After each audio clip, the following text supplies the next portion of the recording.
Halo semuanya, perkenalkan nama saya Rizky Ramadan Haris. Jadi di video kali ini saya akan mempresentasikan fenomena penggunaan bahasa pergaulan di Indonesia. Latar belakang fenomena penggunaan bahasa pergaulan di Indonesia. Bahasa menurut Kamus Bahasa Indonesia adalah suatu sistem lambang bunyi yang arbitrer yang digunakan oleh anggota suatu masyarakat untuk bekerja sama, berinteraksi, dan mengidentifikasikan diri. Selain itu, terdapat juga pendapat mengenai bahwa menurut Wibowo juga turut mengutarakan pengertian bahasa. Menurutnya, bahasa adalah suatu sarana perhubungan rohani yang amat penting dalam hidup bersama. Di Indonesia saat ini banyak penggunaan bahasa asing atau bahasa gaul dalam bahasa sehari-hari.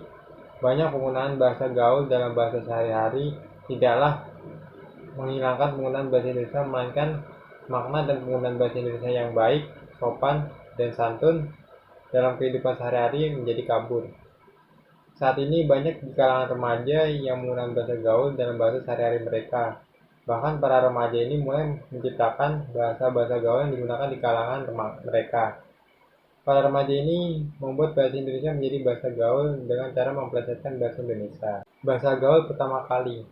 Sebenarnya bahasa gaul sendiri sudah ada sejak lama, namun penyebutan istilah bahasanya yang berbeda. Dahulu bahasa gaul lebih dikenal sebagai bahasa prokem.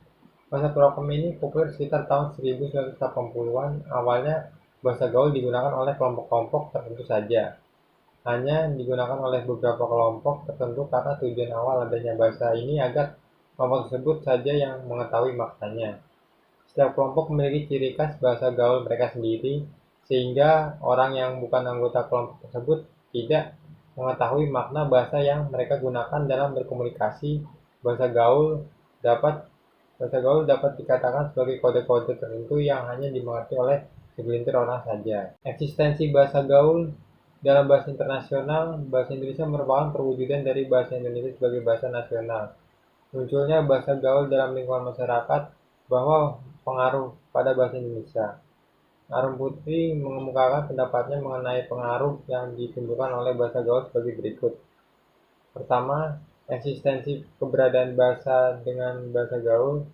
Adanya pengaruh arus perkembangan teknologi dan komunikasi dicerminkan pada perilaku masyarakat yang mulai meninggalkan bahasa Indonesia yang baik dan benar. Saat ini dalam lingkungan masyarakat mulai terbiasa menggunakan bahasa gaul. Dalam kondisi seperti ini sangat perlu untuk memberikan pembinaan dan penumpukan mengenai bahasa Indonesia sejak dini kepada generasi muda agar mereka tidak ikut menggunakan bahasa gaul. Kedua, menurunnya derajat bahasa Indonesia. Bahasa gaul begitu mudah untuk digunakan berkomunikasi dan hanya orang tertentu yang mengerti arti dari bahasa gaul, maka remaja lebih memilih untuk menggunakan bahasa gaul sebagai bahasa sehari-hari. Hingga bahasa Indonesia semakin pudar, bahkan dianggap kuno di mata remaja dan juga menyebabkan turunnya derajat bahasa Indonesia. Faktor yang mempengaruhi. Menurut Edwardus, perkembangan bahasa gaul di kalangan remaja sangat cepat karena didukung oleh beberapa faktor yang cukup berpengaruh terhadap kondisi lingkungan remaja. Antara lain, pertama, menjamurnya internet dan situs-situs di jaring sosial yang berdampak signifikan terhadap perkembangan bahasa gaul. Misalnya Facebook, Twitter, dan Instagram. Kedua, karena pengaruh lingkungan. Umumnya, para remaja menyerap dari percakapan orang-orang dewasa di sekitarnya, baik teman sebaya atau keluarga. Ketiga, peran media atau elektronik yang menggunakan istilah bahasa gaul dalam film-film, khususnya film remaja, semisal dari adegan percakapan di televisi. Bahasa gaul tidak hanya dari kontak langsung, tapi sebagian besar karena diasupi oleh media. Mengatasi perkembangan dan penggunaan bahasa gaul.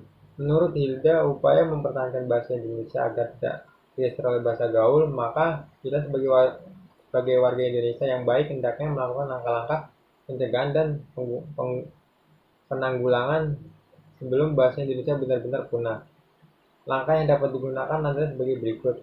Pertama, perlu adanya usaha pada saat ini menanamkan dan menumbuhkan kembangkan pemahaman dan kecintaan dalam diri generasi bangsa terhadap bahasa Indonesia sebagai bahasa nasional.